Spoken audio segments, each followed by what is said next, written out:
What's up, Fantasy League enjoyers? I find myself in a bit of a similar state of affairs as the Group A and Group B summary, where I'm disappointed, but it could have been worse, but it could have been a hell of a lot better. Top 53%, but there were so many surprises, so many shocks, teams that performed nowhere close to their level, and some teams that really showed us that they have the potential of being up there in the top 15, top 10 sort of positions themselves. And if you picked Mouse, you were kind of just screwed, honestly, especially if you went for Shui. Shui and Brolan in particular, getting a lot of negative points. Not good times at all. And Shui got me minus 36. It was so bad. In fact, I had such little faith in them that I nearly put the chicken booster on him, which is a new one, where basically if you want to just wipe a player's stats from the particular game so that you don't get positive or negative points from that particular match, you can whack a chicken and you just bypass it, right? So it's mainly for players that are budget picks, maybe having a terrible tournament, a terrible individual performance. And I was super close to placing it on Shui, and I wish I had, because I'd have saved myself about 15 points for that last game, where they got beat by Complexity again for the second consecutive time in the group stage. It was a really bad tournament for Mouse, and Shui in particular. Probably the worst I can remember seeing from him individually, but also the tactics, the calling just didn't seem like it was working. Their T-sides were looking incredibly rough, bereft and barren of any real creativity. And what really signed the death sentence for me on their tournament was the fact that they got beat by Complexity. They get drawn against them again, and I'm thinking, okay, cool. So they're going to, you learn so much from a loss. You have to go back and look at where things went wrong. And they would go back to the drawing board and come back stronger and have a much better performance. They just didn't. It was the same old, same old. They just got annihilated. And it wasn't just the Elite show. We saw Floppy popping off, and Grim and Halzerk, and everyone was pulling their weight.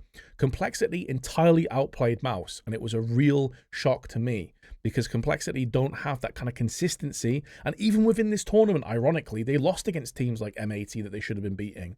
So it was a real weird, up in the air kind of result from Mouse. And anyone that picked Shui was kind of destined to not be fighting for that top 20, top 25% positions.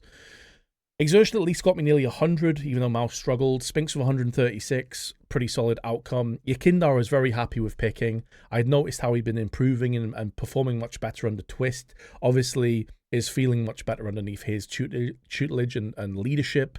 But I wish I'd gone for JKS, man. And I very nearly did. I nearly double stacked on Liquid with JKS and Yakindar because their prices were so good. And JKS really popped off and had some massive, massive performances.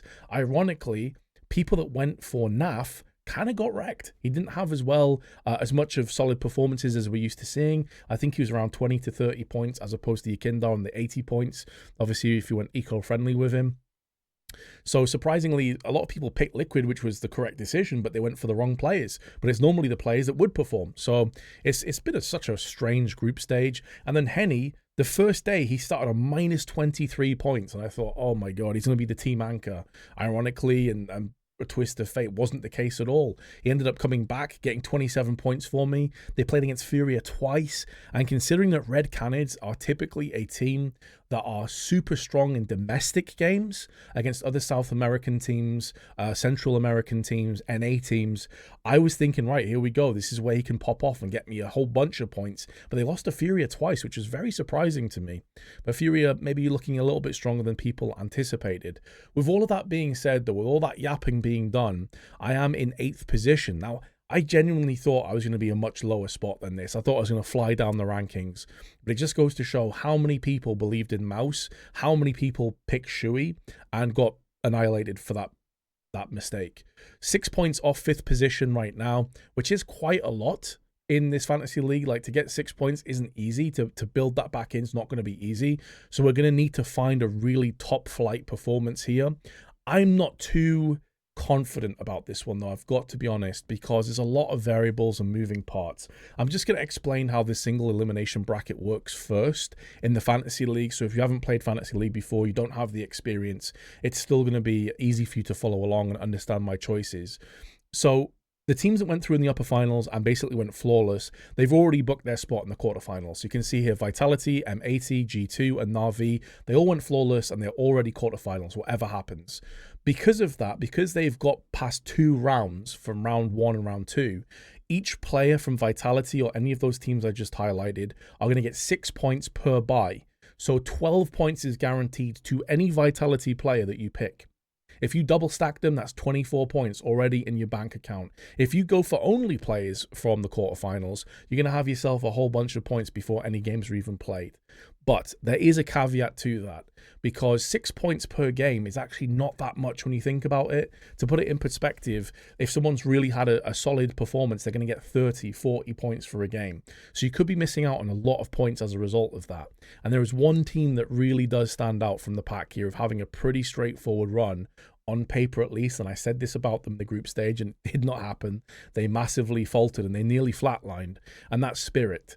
So if you're looking at players like Donk or Shiro and they beat Furia and they beat Imperial and they do it pretty convincingly, those players could easily have 50 to 80 points. So that's a whole bunch more than the 12 points that you've managed to accrue as a result. So I would say going for the players in the quarterfinals is more of a safe pick, especially if you think they're going to make it through to the semis or the grand finals. But if you want to be making the big points, then you may be looking at one of these teams to progress through and go the distance. It's a risk versus reward, though. It's very much a gamble. Now, I'm looking at one team in particular here that I think has by far the easiest run to the grand finals, and that's Vitality. And this is no disrespect to M80, who looked really good in that group stage. As I mentioned before, they had some massive performances. They beat Complexity 2-0. That's the pick of the bunch. Fnatic 2-0, which, if you went back like 3 months ago, you'd think, okay, so what? But this is Fnatic that beat Astralis. I said in my last video, that was a potential shock, surprise, upset win, and it happened. I also said Red Cannons could win their game and they just didn't, but that's the way it goes. And then they beat Imperial, who also looked pretty good. But apart from Complexity, none of these teams are exactly crazy high level opponents, and Complexity started very slow and they got better as the tournament went on, and they just seemed to have Mouse's number as well, which is always going to help. I still think, though, that Vitality are by far and away the favourites to do this. Yes, Big have looked pretty good. Searson's having a bit of a resurgence. Tabson had some great games as well. Eternal Fire have been solid as of late, but I just don't see any of these teams beating Vitality. I don't see any of these teams beating Vitality because VP and Heroic have both had shoddy, shaky, garbage runs to this point as well, as I'm going to show you right now. Heroic lost to Sangal 2-1. Sangal also beat FaZe, to be fair, but then they beat them and Nip and Lidden Vision. None of these teams, no disrespect, but none of these teams are top flight opponents. NIP have been coming apart at the seams as of late. And then on VP side of things, they got a win against Red Cannons, which was the other game I said could be a potential shock, which just wasn't. And then they lost to Liquid, pretty straightforward. Falcons and Furia they ended up beating, but they dropped maps against both of those teams. And at no point did they look like they were in the driving seat or look that confident. So as far as I'm concerned, that is a proper 50-50. And both of those teams could definitely lose against MIBR and definitely lose against M80.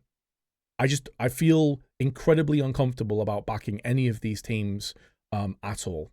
And on top of that, you're also paying some premium prices for the higher level opponents on VP and Heroic. Like if you're looking at sort of like picking Flit or Fame or Jane, they're going to be more expensive than M80 are for the most part.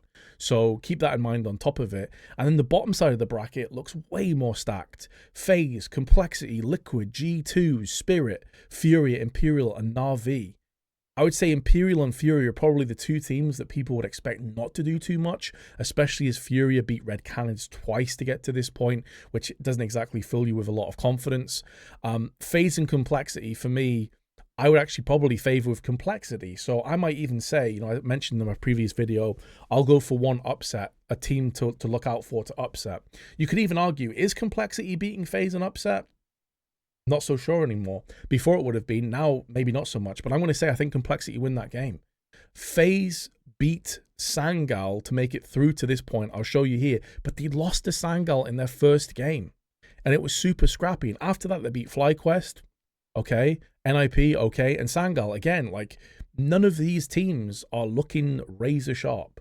And FaZe are continuing to struggle. Frozen was pretty damn good. Apart from that, though, I'm looking at this team and I'm like, I don't know what to believe. I don't know whether I actually feel like this can go far. Can they even beat Complexity? I don't think they can. Complexity beat Mouse twice. They beat Astralis twice. They lost to a very solid big, and they lost to an M80. They went 3-0. So I'm going to edge with Complexity on that one, but FaZe could still win. Regardless, though, I think Liquid beats either of those teams, and I think G2 beats any of those teams. So the way I'm looking at this right now is I think Vitality are a very comfortable, solid choice if you want to say, like, I'm backing this team to get me guaranteed points in the quarters and maybe make it through the grand finals. I'm going Vitality in that regard. Who I think is going to meet them in the finals is difficult to say, but I'm probably just going to go with Na'Vi, because I think Na'Vi have consistently been churning out some good results. Spirit have been super up and down. G2 could absolutely beat Na'Vi. It could be a G2 Vitality finals as well. But I'm going to say that I think it's going to be Vitality and Na'Vi in the finals. Now, with all of that being said, here is the team that I'm looking at. I really wanted to go double solid Vitality players, but Apex has had a few tournaments and a few games in particular where he really has stood up and he has delivered some pretty interesting 20 plus frag maps. Spinks did okay for me in the previous round, and he's also one of the cheaper players on Vitality. Only Mezzy stands between Spinks and Apex at this point, so I'm pretty happy with both of those. I'm going Ema, who was one of Na'Vi's best performing players, and he's still pretty cheap. He's a lot cheaper than JL, than Bit, than Wonderful. So I'm going to go for Ema as my one Na'Vi player. And then I'm going to go for a G2 player as well in the form of Hunter, who's still pretty cheap and has been performing quite well underneath Snacks. And then I had a budget left, and I thought I should probably go for at least one Spirit player. Yeah, Chopper's been looking really bad as of late. There's no doubting that. His individual performances have dipped considerably, but they're against Furia and they're against Imperial. And I think Spirit beat both of those teams. I think they could get beat by Na'Vi, but I think Spirit beat both of those teams. And it's very possible within that sort of gauntlet, Chopper can get some points on a very budget pick, because he dropped back down again. I'll show you. His price at one stage was up in the high 190s. He's now 184k. So in terms of having one player from Spirit as a potential ace up the sleeve, I don't think it's a bad punt to go on Chopper, who definitely could also perform. He could also post up some big numbers against the likes of Fury and Imperial. So we'll see what happens. Either way, this is going to be my 5 team. I'm mainly stacking and gambling on Vitality to do well, to win the entire thing. If they don't, I think Na'Vi have a real good chance, and therefore I want to have at least one of their players. I did think of double stacking Na'Vi and double stacking on Vitality, but I wanted to keep my options open just in case something went wrong, to have a G2 player thrown in the mix as well. Comment below, let me know what your team is and how have you done over these last couple of groups. I feel like very few people are going to consistently have got like top 10% in both of those groups, with how many crazy shocks and twists and surprise results they've been. But if you're one of those people, well done. And well, hopefully you've blessed me with a bit of luck for this next one. I'll catch you in the next video. Peace.